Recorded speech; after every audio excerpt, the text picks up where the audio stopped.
Mukama yeebazibwe, bantu ba Katonda abalungi, mbabuuzaako mu linnya lya Mukama waffe Yesu Kristo, era neebaza Mukama waffe otusobozesa okugabanako emmere y'omwoyo nate ekiseera kino,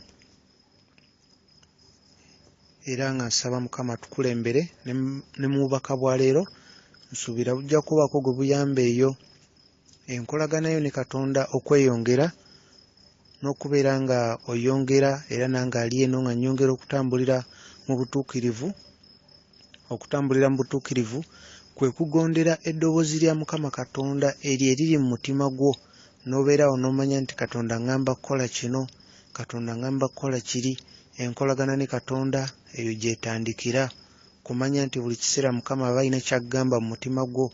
Mu mbeera yonna ne weebuuza kati Mukama ngamba ki, era ojja kumanya nti kati Mukama agamba kuva mu kifo kino, oba nga wooli si we watuufu, Mukama ngamba kukola kino, Mukama ngamba kukola kiri.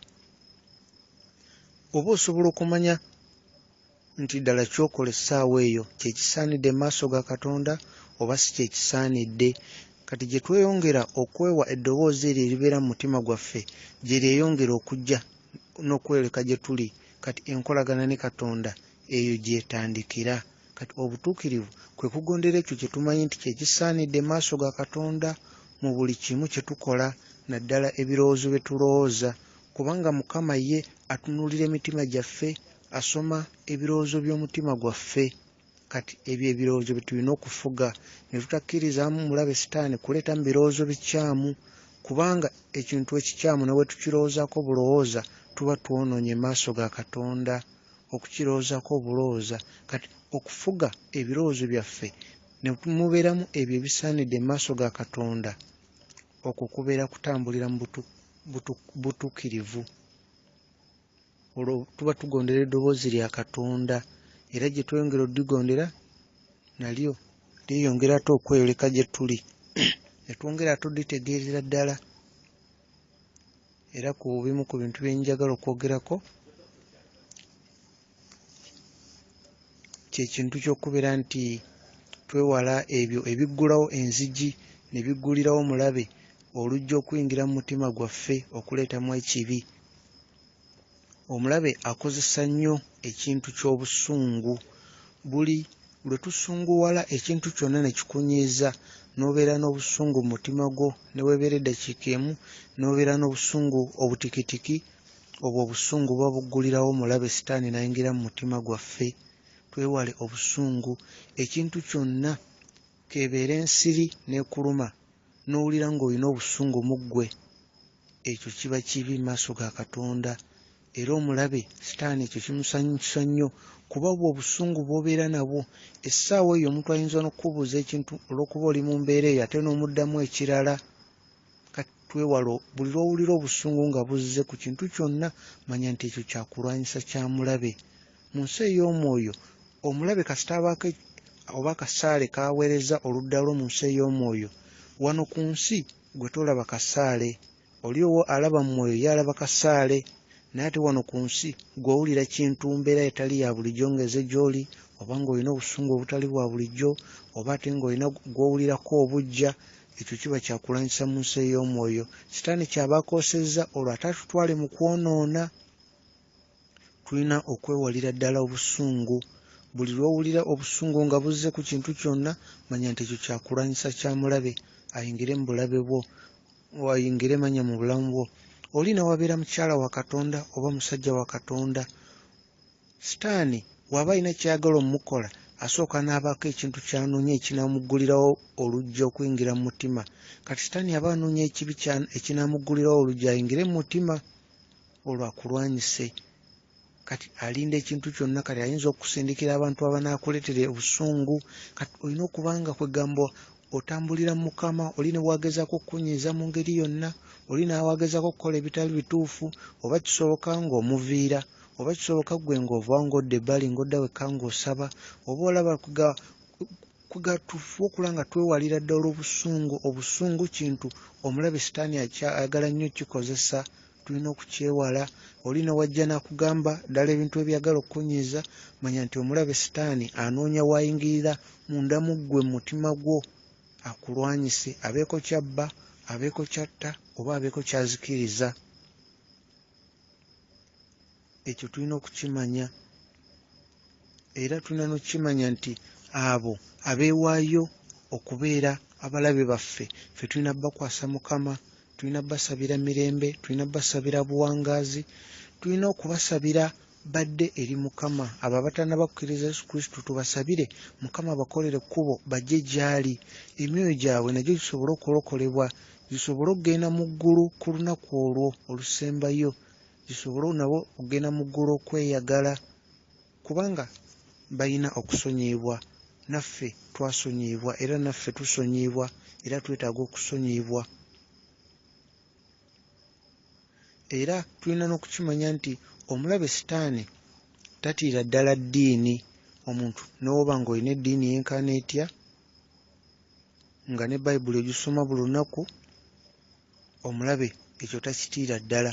Omulabe kyatya yenkolagana ne Yesu Kristo, kuba eddiini n'okusaba mu kkanisa omuntu yenna akisobola. Omuntu yenna, oba mutamiivu, oba omuntu ayagala basajja banne, ayagala bakazi banne, oba omuntu akola ebintu byonna, asobola okugenda mu kkanisa teryamugaana, era asobola okuba n'eddiini. Kati ekyo eky'eddiini omulabe Sitaani takitya. Omulabe Sitaani kyatya yeggwe okubeera n'enkolagana ne Yesu Kristo, kuba obeera n'enkolagana ne Yesu Kristo abikkula amaaso go n'oba ng'osobola okulaba ebiri mu mwoyo. Bw'olaba ebiri mu mwoyo otandika okulaba Sitaani n'obutego bwe. Kati ate ne Sitaani alaba nti omulabye, kubanga tuba nga tuli mu ddiini nga tetulina nkolagana ne Yesu Kristo, awo omulabe Sitaani ajja kujja atulumbe nga tetumulaba. Ebirowoozo tubiteeke walala, ye naye atulumbire walala ate bwetutasuubira. Naye bwe tuba n'enkolagana ne Yesu Kristo, omulabe Sitaani olwo aba atutya kuba amanya ekyokulwanyisa kyaffe ekigambo kya Katonda tumanyi okukikozesa. Omuntu atamanyi Yesu Kristo, atalina nkolagana naye ng'alina ddiini, ng'amanyi n'ebyawandiikibwa era ng'asaba mu kkanisa, naye nga talina nkolagana Yesu Kristo, amazima go gali nti omulabe Sitaani oyo tamutya, era omuntu oyo aba tasobola kukozesa kigambo kya Katonda kukifuula kyakulwanyisa, aba tasobola kikozesa olw'ensonga aba tamanyi maanyi gaakyo. Aba asobola okwogera mu linnya lya Yesu Kristo ebyo byonna, naye nga tamanyi maanyi ago ag'ekigambo gakola ddi, era nga tamanyi ekyokulwanyisa ekyo wakikozesa kikoze oba tekikoze, era tamanya Sitaani gwagobye agenze oba tagenze, era talina nkolagana Yesu Kristo. Omulabe wajja n'amulumba tamanya nti kati ssaawa yagenda mu lutalo, tasobola kumanya. Kati oba tosobola kumanya nti kati ssaawa ya lutalo bannumbye, olwo oba onaawangula otya? Ate ne Yesu Kristo atugamba endiga ze zimanyi eddoboozi lye era zimugoberera. Kati bw'oba tomanyi eddoboozi lye onaamugoberera otya? Okuba n'enkolagana Yesu Kristo kitandikira mu ggwe kuwulira nnyonta munda mu ggwe n'ogamba naye nedda, nina okumanya Yesu Kristo ddala, ebintu bye mpulira ku Yesu Kristo. Era oba ojja kutuuka ekiseera ogambe naye nedda, wateekwa okuba waliwo ekirala kye nnina okumanya ekisukkuluma ku ebyo bye nasoma mu ddiini ne bye nsoma mu Bayibuli bye ndaba. Wateekwa okuba waliyo ate ekirala ekisukkuluma. Kati okumanya Yesu Kristo kutandikira awo, ggwe kuba na nnyonta muli. Kati bw'oba n'ennyonta otandika omunoonya mu ngeri etali ya bulijjo. Ate ye Yesu Kristo yagamba buli amunoonya ajja muzuula. Otandika okula kibeera mu mutima gwo ng'ogamba naye nedda, nino kugamba otandika okufuna okuyaayaana n'otandika okubuuza basajja ba Katonda, bakyala ba Katonda, n'otandika ddala okubuuza ng'oyagala kumanya, nga toyagala kuwakana, wabula ng'oyagala kumanya oyo eyakutonda kitaffe, kubanga akwagala nnyo nnyo n'okusinga ky'osuubira. Akwagala nga wayagala abayigirizaawe, buli muyigirizaawe yenna nawe bw'atyo bwakwagala, nga wayagala abatume nawe bw'atyo bwakwagala. Naye oba olina omunoonya okumutegeera n'abeera mukwano gwo. Bw'oba tomunoonyeza oba ojja kubeera mu ddiini, obeere mu kkanisa, osome ebyawandiikibwa, naye omulabe akulumbe nga tomanyi. Gw'olaba ebintu kujja, kino kijja, kino kivaawo, kino ne kigwawo, kino kijja, nga mutuufu tomanyi gye biva. Osaba mirembe, ofuna ate bintu bya bizibu. Obusaba birala naye nga tomanyi kwe kiva. Naye w'obeera mu mwoyo, ekisooka Yesu Kristo w'oba n'enkolagana naye, Mukama waffe Katonda waffe mwoyo era abamusinza mwoyo ne mazima. Bw'omutegeera akuyigiriza engeri gy'osobola okumanya okutegeera obulungi eddoboozi lye n'okutegeera ekikula kye nga Katonda, kuba tali nga ffe abantu. Otegeera ekikula kye, oba ogenda kutegeera bamalayika n'ekikula kyabwe n'engeri gy'oyinza okukolagana nabo okukulwanirako entalo. Era oba osobola okumanya nti amaaso tetulina gatunuuliza birowoozo byaffe, tulina gatunuuliza Yesu Kristo. Ate n'ekirala, abantu bonna basobola okugenda mu kkanisa ne basaba, abantu bonna basobola okusoma Bayibuli. Omuntu yenna asobola okuba n'erinnya nga lya ddiini ne bagamba oyo omuntu eddiini ye bweti ne bweti.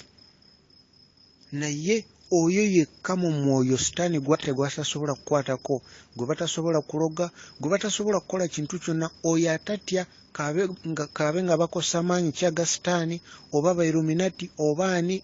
Abantu abo bonna abasinza Sitaani ba Freemasonry n'abalala, omuntu yekka gwe batasobola kukwatako gwe batya, y'oyo ayina enkolagana Yesu Kristo. Oyo mu mwoyo y'oyo atakwatibwako, kubanga oyo amanyi ekyokulwanyisa kye. Ate oyo abamanyi n'obamanya, alaba agenti wa Sitaani n'amutegeera. Naye atali mu mwoyo tasobola.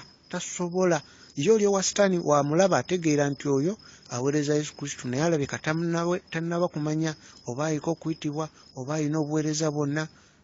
Owa Sitaani yakiraba nti tomanyi bya mu mwoyo, era alaba nti tolina nkolagana, naye asobola okumanya nti oba olina ddiini, olina byawandiikibwa. Naye ate oba n'enkolagana ne Yesu Kristo, ate ekyo kirala. Mu mwoyo oba tokwatibwako, kubanga gwe oba omanyi ky'okola oba tuli kukuteebereza. Enkolagana Yesu Kristo yesinga obukulu. Tulina okuba n'enkolagana Yesu Kristo. Enkolagana Yesu Kristo ejja tulaga kiki Yesu Kristo kyali mu bulamu bwaffe. Enjawulo wejja okuba nga kiki kye twafuuka munda mu ffe olw'omusisinkana. Kiki kye twafuuka munda mu ffe, ekintu ekyo kikulu nnyo. Era ekyo kigenda tuyamba okulwanyisa demoni n'okusabira amawanga n'okubeera ba intercessor ddala abasaba ne basabira amawanga ne tusabira ebitundu mwe tubeera ng'oli mu mwoyo ng'omanyi ky'okola. Kuba ekisooka oba n'enkola ne Yesu Kristo omanye essaawa entuufu kubanga waliwo ebiseera eby'olutalo. Mu ssaawa z'olunaku waba ebiseera Sitaani w'asinga okulwanira. Kati nawe omanya kati luno essaawa za lutalo, spiritual battle. Bw'obeera mu mwoyo ezo essaawa ojja zimanya. Bw'obeera mu mwoyo ng'oli ne Yesu Kristo ojja kumanya n'essaawa z'olina okusaba. Nomanya kati buli ssaawa eziti. Ne bw'osoma Bayibuli ojja kulaba essaawa Yesu Mukama waffe ze yasabanga. Ojja kumanya nti okugeza okuva ssaawa 6 ez'ekiro okutuuka ku makya 12 obwo obudde bukulu nnyo okusaba. Wakiri n'ozuukuka 8 paka 9 oba 10, kubanga mu nsi ey'omwoyo ekiseera ekyo eba batu, wabawo olutalo ate olw'amaanyi. Olw'ensonga waliwo demoni ne evil spirit Mukama zatakkiriza kufuluma budde bwa misana nga zo zifuluma kiro. Sitaani azireka ne zijja kiro kulwana lutalo oluli spiritual, kulwana lutalo. Kati ebyo oba osinga bitegeera nga oli mukwano gwa Yesu Kristo. Ate obeera mukwano gwa Yesu Kristo omanya ne ekisooka Mukama akubuulira ekyokusaba n'engeri gy'olina okusaba. Bw'oba toli mukwano gwa Yesu Kristo nga toli mu mwoyo ojja kusaba nga bw'osuubira era nga bw'olowooza. Ffenna bwe tukola nga tetunamanya Yesu Kristo, naye w'omumanya n'abeera mukwano gwo. Mwoyo Mutukuvu akulaga engeri gy'olina okusaba na biki by'olina okusabira. Kuba okusooka tuba tetumanyi byakusabira, ng'ojjabuzi n'osaba emmotoka, n'osaba ennyumba, n'osaba kino, n'osaba kiri. Naye Mwoyo Mutukuvu wakulembera n'akulaga ebyokusaba ate weewuunya, kuba ye akulaga nti saba kino, sabira eggwanga bweriti, sabira baganda bo, sabira ensi bweti, sabira kino, sabira kino. Omanya olutalo olugenda mu maaso, omanya obuyambi abo abasitaani bwe bafuna okuva mu ggulu erisooka n'eryokubiri, n'omanya engeri gy'obuyimiriza entegeka zaabwe zonna. Era okubeera nga tolina kutya kwe kubeera ng'oli mukwano gwa Yesu Kristo, kwe kubeera ng'oli mukwano gwe. Era olunaku lw'onaazuula ekyo lwojja okuzuula nti mazima mu butonde bwaffe kwegamba mazima tetuli bantu ba nsi eno. Era ffe n'obutuuze bwaffe tetuli bansi eno wabula obutuuze bwaffe bwa mu ggulu. Olwaleero njagala mbabulireyo akagero kamu. Akagero kano nga kakwata ku mwami omu eyalina ekirooto. Yafuna ekirooto kugamba ekirungi nga yeebase. Ekirooto kino yaloota nga asinkanye Musa gwe tusomako mu Bayibuli, era ng'alabye ne maama we kuba maama we yali yafa wano ku nsi. Kati omwami ono ekirooto ekyo bwe yagenda ku kkanisa teyasooka kijjukira, ne bwe yagenda ku kkanisa kwolwo omusumba yali abuulira.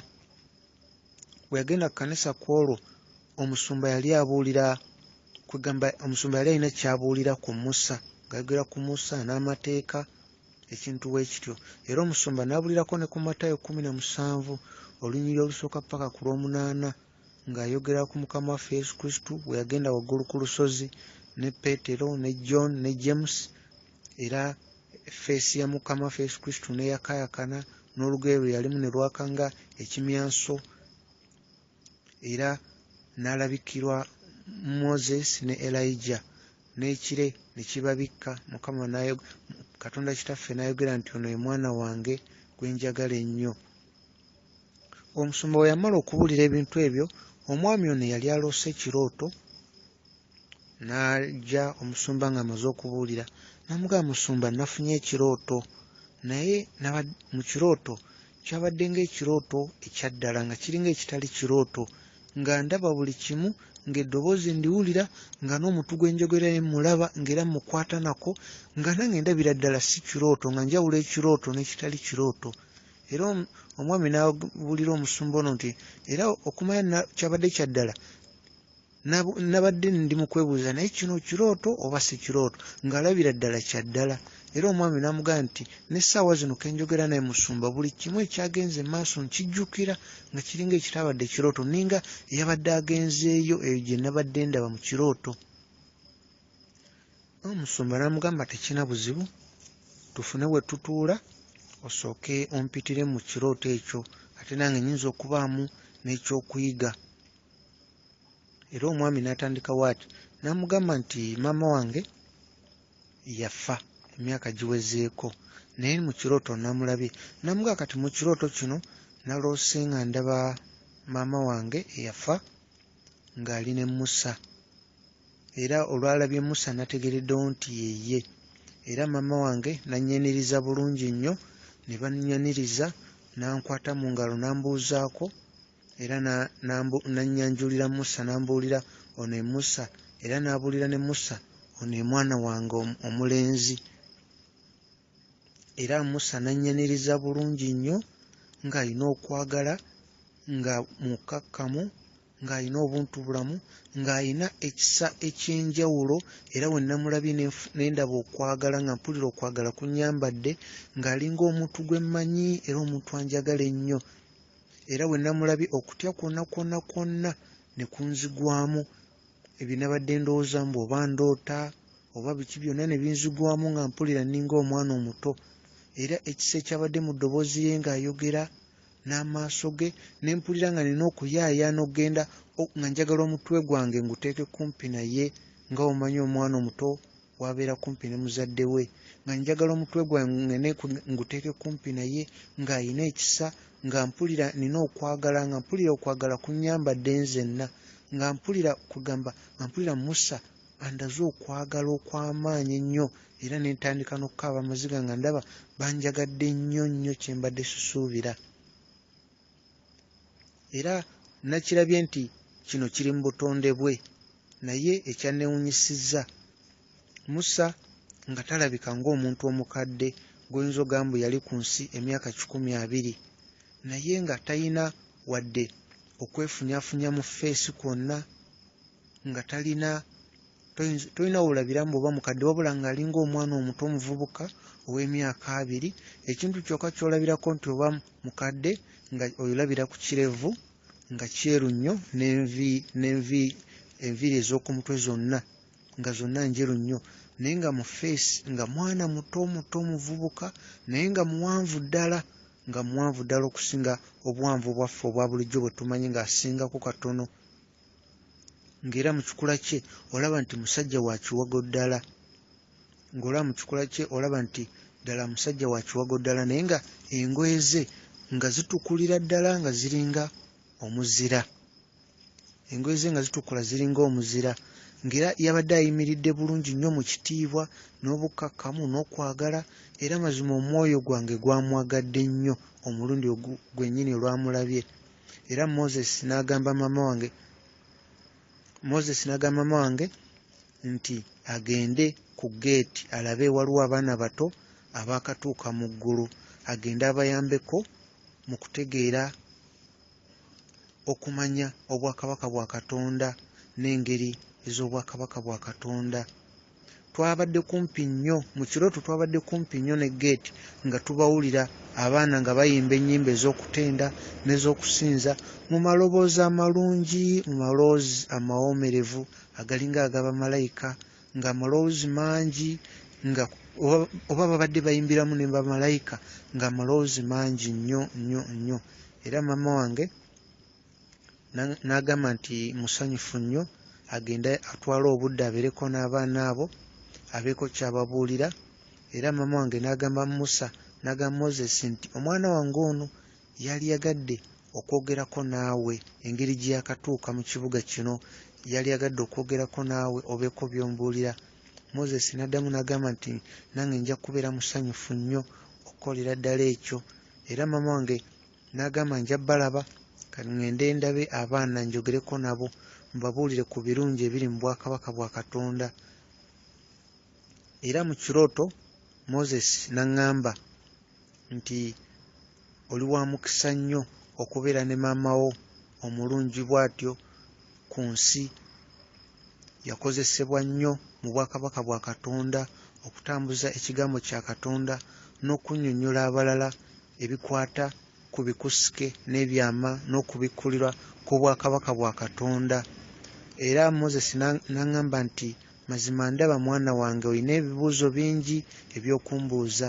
Era Moses n'agamba nti ebibuuzo by'omwoyo gwo byonna bigenda kukuyambako nnyo wano, naye tusooke tutambuleko mu maaso wali, tugende kumpi ne giri emiti tufune ku bibala tulyeko, tubeere nga twogera nga bwe tulya ku bibala. Era Moses n'akwata ku bibala ebika eby'enjawulo n'ampa, naye ng'endabika yaabyo byawukana ne bino ebya wano ku nsi. Ebibala nga byawukanira ddala, nga obikwata mu ngalo olaba nti amaaso gayitamu ne galaba ate eby'oludda luli, naye nga to ebibala obikutte naye w'obitunulira amaaso olaba nti amaaso gayitamu n'olengera n'ebiri oludda luli. Era Moses n'aŋŋamba ebibala bino bwe naabirya bigenda kunnyamba okuggulawo okutegeera kwange n'okumanya ebyama by'obwakabaka bwa Katonda ebyo bitakwatagana bulokozi nga obuli eno ku nsi n'amateeka ag'eno ku nsi, naye ebyo ebyazimbibwa era ne biteekebwateekebwa Katonda Kitaffe mu ggulu olw'okukula okumanya emirembe n'emirembe gya Mukama Katonda. Era ekibuuzo ekyasoose kye nabuuza Moses, namubuuza ku nnaku 6 ez'okutondebwa kw'ensi ze yawandiika mu kitabo kya Genesis, n'olunaku olw'omusanvu Mukama lwe yawummula. Era nentegeeza Moses nti bwe nali ku nsi nga mbeera njogera nzeka nga ngamba, naye bwe ndigenda mu ggulu nja kubuuza Moses. Era kakati tuli mu kulabagana face to face. Moses n'aŋŋamba ekiseera kyange n'amagezi n'okumanya biri mu maaso g'akaseera kano. Era ekibuuzo ekyo ky'ombuuzizza mazima ddala bakimbuuzizza abantu bangi emirundi mingi. Ekibuuzo ekyo kyennyini bakimbuuzizza emirundi mingi ddala. Bangi abakkiriza ababazze ne bayingira mu ggulu, naye mu bigambo bitono ngenda kunnyonnyola buli kimu era kijja kutegeerekeka bulungi nnyo nnyo gy'oli. Era Moses n'antegeeza nti ng'okutondebwa tekunnabeerawo tewaaliwo kiriwo. Ensi yali mu birowoozo bya Katonda Kitaffe. Katonda Kitaffe nga tannateekateeka musingi gwa nsi Katonda kitaffe nga tanateekateeka musingi gwa nsi yalowooza ku ffe ffenna, ku buli muntu ffenna yatulowoozaako, buli omu kinnoomu bw'anaabeera ku nsi ebiseera bye byonna, era Mukama n'abiwandiika mu kitabo nga tanatonda na nsi kubeerawo, nga tannaba kuteekateeka musingi gwa nsi eno. Buli lunaku olumu olw'okutonda, Katonda lwe yatonda lwali lukwataganira ddala ekiseera kiwanvu, lwali lukwataganira ddala ekiseera kiwanvu. Katonda yayogera ekigambo ekyo ne kibeerawo mu katikitiki. Ekigambo kye kyalinga kigenda mu maaso ne kiteekateeka ensi, era gye tuliko kati gye tuyita ewaffe, gye tubeera kwano ku nsi. Kiseera ku kiseera bwe kyayitanga, omulimu nga gumaze okumalibwa gwonna ogw'okutonda, ensi yali ejjudde ebitonde bya Mukama Katonda, ebyo ebyaliwo ku kusalawo kwe, ku kwagala kwe, era bingi ku ebyo ebitannaba kubeerawo kuno ku nsi, eby'okuteekateeka n'okuddaabiriza ebintu byonna byonna ebyatondebwa ku nsi, n'ebyo ebitannaba kubeerawo.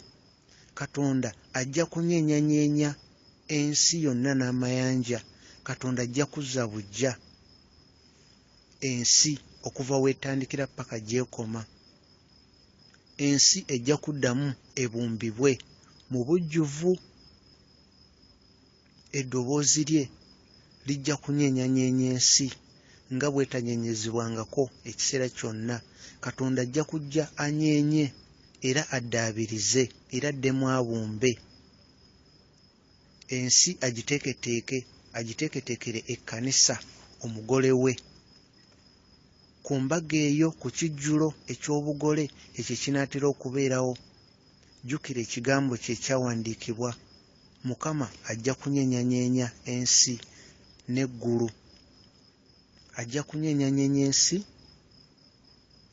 olwo abo abatasobola kunyeenyezebwa be bajja okusigala, era okuddaabiriza n'okuzza obuggya ensi kwekwo okunaabeera okunyakulibwa kw'abantu bwe, era okwo kwe kunaabeera okuggyibwawo abo bonna ab'ekizikiza abaasalawo ne bagoberera omulabe n'obwakabaka bwe obw'oku nsi. Era mu kunyeenyezebwa olwo obwakabaka bwa Katonda obw'oku nsi kye kintu ate ekijja okweyoleka. Lujja kubeera lunaku lwa ttendo, lujja kubeera lunaku lwa ssanyu, ate luli kumpi era lunaatera ate era nga lutuuse. Abo abalina okumanya ku nsi bajja kuba beeteefuteefu ku lunaku olwo. Era mu kirooto ekyo nentegeeza Moses ebibuuzo bino ebikwata ku kutondebwa mu buwanvu nga binsanyusa, naye ne mutegeeza tusobola okubivaako kaseera ako, tusobola okusooka ne tubireka. Ne mubuuza ekibuuzo ekirala ne mugamba dde nsaba ombuulire ku Mukama waffe Yesu Kristo. Kiki kye yali nga tannazaalibwa kujja ku nsi, ate ne bwe yali amaze okujja ku nsi olw'okulokolebwa abantu okuva mu kibi. Moses n'agamba nti Mukama waffe buli kiseera yabeeranga omu ne Katonda kitaffe. Mazima ddala yali kigambo kya Katonda, amaanyi agaatonda, amaanyi ag'oyo Mukama owa waggulu ennyo, era awatali ye Katonda tewali kye yatonda. Katonda w'agamba nti katukole omuntu oba katutonde, ekintu ekyo baalinga wamu mu byonna byonna ebyatondebwa, byonna ebitonde bya Katonda. Erinnya oba ekitiibwa Jesus teyaliina. Nga tannaba kuzaalibwa ku nsi yali amanyiddwa nga ekigambo. Yali wamu mu butonde bw'ensi, era ye ye yali era yali nakati ekitiibwa kya Katonda kitaffe, ekitiibwa ky'engule ye mu eyo ensi etalabibwa, mu bwakabaka obutalabibwa bantu ba ku nsi. Lwali lunaku lwa ttendo mu ggulu bwe kyalangirirwa nti Yesu Kristo azaaliddwa mu Bethlehem. Gwali mukolo gwa ntiisa, gwali mukolo gwa ssanyu gwe sirabangako wano mu ggulu. Era Moses n'agamba nti bamalayika bonna baafuuwa emirere gyabwe. Katonda n'agamba bamalayika bonna aba Mukama Katonda bamusinze Yesu Kristo omwana azaaliddwa. Moses n'ategeeza nti sirabangako mukolo gwonna na kusanyuka kwonna ku nsi ne bwe nalaba obukadde n'obukadde obw'Abayisirayiri nga bali wamu mu kutendereza, mu kusinza, nga batambula okusala mu Red Sea. Era ne bwe nalaba obungi n'obungi bw'abamalayika abajja n'amaloboozi ag'emirere nga bagendera ku ddoboozi lya Katonda ku lusozi Sinaayi, naye tewali ekyo kyenkanankana bungi bw'abamalayika abakka okuva mu ggulu nga bagenda mu kifo aw'omwana omuto Jesus we yazaalibwa. Tewabangawo kutenda na kusinza na nnyimba byali biwuliddwa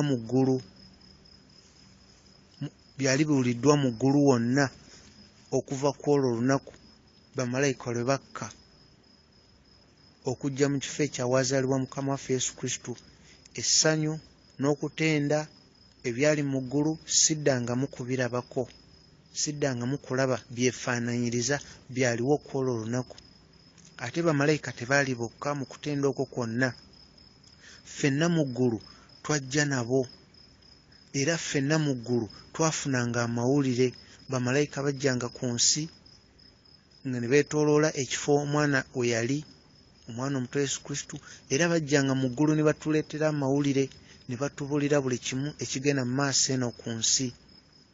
Ffenna twagattira wamu nabo ne tusinza Mukama Katonda.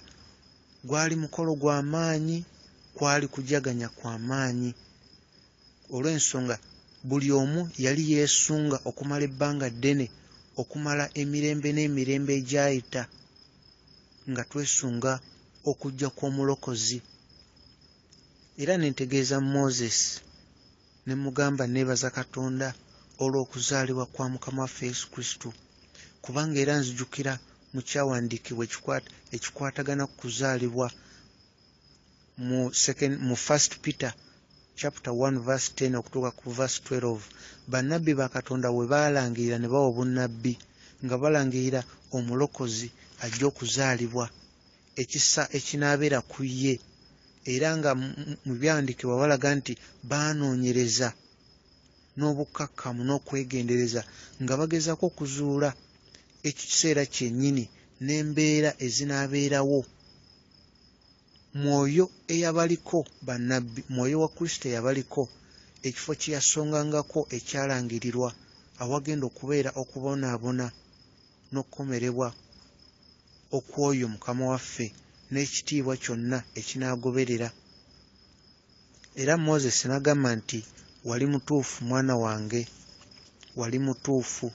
Ffenna twamanya nti ddala okulokolebwa kw'ensi kwali kulina akakwate ku mwana oyo yali azaaliddwa Yesu Kristo, okufa n'obulamu. Bamalayika bonna baali beetoolodde omwana oyo azaaliddwa, era bajjanga mu ggulu ne batuleetera amawulire. Ekiseera kyonna ku mawulire g'obulamu bwe ku nsi, ebintu bingi ebyaliwo ku nsi ebikwatagana ku Yesu Kristo tebyawandiikibwa wano ku nsi, naye bamalayika abaali kumpi naye mu bwetoowaze baawandiikanga buli kimu, era kiwandiikiddwa mu kitabo eky'obulamu. Na buli geeti eri mu ggulu kuliko ekitabo, era waliwo ebitabo eby'enjawulo buli omu by'asobola okusoma, nga mulimu ebyawandiikibwa ku bulamu bw'omuto Yesu Kristo ng'ali ku nsi. Era Moses n'agamba oba oyagala tusobola okugenda geeti teri wala ne tusomako ku ebyo ebikwata ku bulamu bwa Yesu ng'ali ku nsi. Era Moses ne bagenda wamu n'omwami ono ayogera ebintu bino mu kirooto, ne bagenda ne batuuka ku geeti emu. Bwe batuuka ku geeti, Moses mangu nnyo n'akwata ekitabo ekyaliwo n'abikkula, n'atandika okubikkula empapula ez'enjawulo. Era mu kubikkula empapula ez'enjawulo, omwami ono n'abaako by'alaba, emitwe egimu gye baayitangako egikwata ku mwana wa Katonda. Naye Moses mu kubikkula empapula waliwo omutwe omwami ono gwe yalaba, waliwo omutwe gwe yalaba ogwali ku lupapula, omutwe ogumu nga gwogera ku bulamu bwa Yesu Kristo. Naye kyasinga okutwala amaaso ge gwe mutwe ogwali gugamba nti bamalayika bamanyi ennimi zonna era bawandiika olulimi buli omu lw'ategeera. Era bamalayika abo bennyini Yakobo oba Jacob be yalaba mu kirooto nga bakkirira amadaala ng'era we bambuka nga baleese okukakasibwa okw'endagaano ya Mukama Katonda eri Abulahamu. Bamalayika be bamu be baali nga baweereza Mukama waffe Yesu Kristo, era be baali beetoolera kumpi wamu naye, ng'era be batwala amawulire mu ggulu ne bawandiika bino byonna ebiri mu kitabo ekyo ekiwandiikiddwa mu ggulu. Baalabanga ne beetegereza ne bawandiika buli kimu mu bujjuvu bwakyo nga bwe kyaliwo, era buli kimu kiwandiikiddwa mu kitabo ky'ebitabo. Ekyokulabirako, omwami ono agamba ekyokulabirako mu kirooto yasoma mu bitabo bino nga bawandiise ku mmunyeenye eyo eyakulembera abaami abo abagezigezi ne batuusa ku kifo eky'okuzaalibwa kwa Mukama waffe Yesu Kristo. Era omwami ono mu kirooto agamba bw'ati bwe yasoma: ekitangaala okuva mu ggulu kyabakulembera okutuukira ddala ku kifo ekyo kyennyini omulokozi w'ensi w'azaaliddwa. Era ne ndaba kabaka Herode mu kugezaako okutta omwana omuto Yesu Kristo, n'atta abaana abato bangi mu bitundu ebyo. Era n'agenda mu maaso n'okukolera ddala ekyo okutuusa malayika wa Mukama Katonda we yaleeta ekkomo ku bulamu bwe.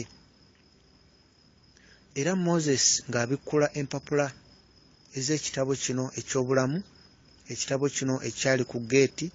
Era omwami ono agamba mu kirooto n'alaba omutwe omulala ku lumu ku mpapula, omutwe guno nga gugamba obulamu bwa Yesu Kristo bungi tebwawandiikibwa mu byawandiikibwa wano ku nsi. Era nga omutwe omulala nga gugamba nti olunaku lumu omuto Yesu Kristo yasomesebwa Katonda Kitaffe. Era omwami ono agamba nti ku mutwe guno n'agenda n'asomawo nga wagamba nti olunaku lumu Mukama waffe Yesu Kristo ng'ali ku nsi nga mwana muto ng'alina emyaka 5, Yozefu yali afulumye w'akolera n'alekawo omwana ono omuto w'emyaka 5 Yesu Kristo, n'amulekawo yekka nga ne maama we taliiwo, ali mu nnyumba ndala. Mu kiseera ekyo ekire kyamwetooloola, ekire ekyakka ne kimwetooloola bwe yali omwana ono muto Yesu Kristo myaka 5 ng'ali mu kifo taata we Yozefu we yali akolera. Ekire kyamwetooloola. Mu kire ekyo Katonda Kitaffe ye kennyini yajjira mu kire ekyo ekimwetoolodde. Ekisiikirize kya Katonda Kitaffe ne kigenda wamu ne kibika omwana ono omuto Yesu Kristo. Era Katonda Kitaffe n'atandika okusomesa Yesu Kristo. Katonda Kitaffe n'amugamba kikyali, n'amubuulira nti ye Katonda era ye kitaawe. Era n'amubuulira nti naye Katonda naye azze mu mubiri ng'omuntu olw'okulokola ensi. Era Katonda Kitaffe n'agamba Mukama waffe Yesu Kristo ebintu bingi ebikwatagana ku nsonga lwaki azze ku nsi era n'omulimu gwe gwagenda okukola ku nsi. Era Moses, omwami ono mu kirooto agamba nti Moses n'aŋŋamba nti Jesus yali amanyi buli kimu nti ye Katonda, naye olw'okuba yali nga muntu ali mu kifaananyi kya muntu yali alina okusoma ng'era alina okuyigirizibwa. Ekintu ekirala kye nalaba mu kitabo ekyo kye kyaliko omutwe ogugamba nti Yesu Kristo yatwalibwa mu ggulu n'abeera mu ggulu n'asomesebwa, era nga kino kyaliwo mu kiro buli omu nga yeebase ng'ali mu nnyumba ewaabwe gye yali abeera mu nnyumba ne Yozefu ne maama we. Ekiro nga bonna beebase, Yesu Kristo yatwalibwa mu ggulu n'abeera wamu ne Katonda Kitaffe okumala essaawa nnyingi, era Katonda Kitaffe n'amusomesa n'amuyigiriza n'amugamba, oli musajja ate era oli Katonda, wadde wazaalibwa mukazi, amaanyi gonna ku nsi ne mu ggulu ganaatera okuweebwa era gajja kuweebwa mu mikono gyo. Ojja kuwaayo obulamu bwo olw'okulokola ensi. Era amangu ago ne nzijukira ekyawandiikibwa mu bigambo bye Mukama waffe ng'ali ku nsi, ekyawandiikibwa mu Yokaana chapter 10 verse 18. Mukama Yesu Kristo bwe yagamba nti etteeka lino lyampeebwa Katonda Kitaffe. Era mu kitabo kino nga bawanise nti bamalayika baatwala omwana ono omuto Yesu Kristo bulungi nnyo, ng'amaze okusomesebwa Katonda Kitaffe baamutwala ne bamukomyawo ku nsi ewaka ewaabwe, naye nga bonna ab'omu nnyumba baali tebannazuukuka. Bagenda okuzuukuka ng'omwana ono omuto bamalayika bamaze omukomyawo okuva mu ggulu, era ab'ewaka bagenda okuzuukuka ng'ali mu kisenge ali mu kusaba yekka, era tebaamanyaako nti Katonda abadde amututte mu ggulu. Era Moses n'aŋŋamba nti obulamu bwa Yesu Kristo ku nsi bwali bwetaagisibwa olw'okulokolebwa kw'ensi, kubanga omuntu yali ayonoonye ng'avudde mu kitiibwa kya Katonda. Era Moses n'ategeeza nti osobola okusoma ekitabo kyonna ekiseera ky'oba oyagadde n'oddamu n'omanya bingi nnyo ebikwata ku bulamu bwa Yesu Kristo ng'akyali ku nsi. Era ne ŋŋamba Moses nti ebintu byonna bye nnyonnyodde ne bye nsomye mazima ddala birungi nnyo, birungi ddala. Era ebiseera bingi bwe nali nga nkyali ku nsi nagamba nga bwe nnaagenda mu ggulu nsuubira ebintu bingi bye tutamanyi ku nsi tujja bitegeera nga tutuuse mu ggulu. Era Moses n'agamba ekyo kituufu. Bwe tubeera ku nsi tuba tutandika butandisi okumanya amagezi n'ebyo ebikweke ebikwata Katonda n'obwakabaka bwa Katonda. Okumanya kw'omuntu ku nsi kulina ekkomo bw'aba nga kyali ku nsi. Era ne ŋŋamba Moses nti ku nsi wayogera ne Katonda emirundi mingi n'omulaba face to face, wali mukwano gwe okumala ebbanga ddene, wali mukwano gwe mu mwoyo, walaba ekitiibwa kye emirundi egiwera. Era Moses n'agamba nti ye Katonda mumanyi, era Katonda yanteekako ekisa kingi nnyo, naye ekyo yakikola ku lulwo ne ku lw'omwoyo gwange nze kennyini. Naye okuva lwe najja mu ggulu ne nkizuula nti nali mmanyi kitono nnyo ku Katonda, ebikolwa bye, amagezi ge, ekikula kye, ebyama bye ne bamalayika abo abamwetoolodde n'abeetoolodde entebe ye, engule ye, okumala emirembe n'emirembe nabo bakyayiga era bakyayaayaana okuyiga ekikula kya Katonda n'ebikwata Katonda n'ebyama by'obwakabaka bw'eggulu. Bantu ba Katonda mubeere bulungi, kankome wano n'olulala nja kutandikira awo nga njogera ku kirooto ky'omwami ono yalaba Moses. Mulimu bingi bye mujja okuwulira bwe yasinkana Elijah era ne bajja ku nsi, byonna mujja bitegeera. Mukama bakuume, mubeere bulungi.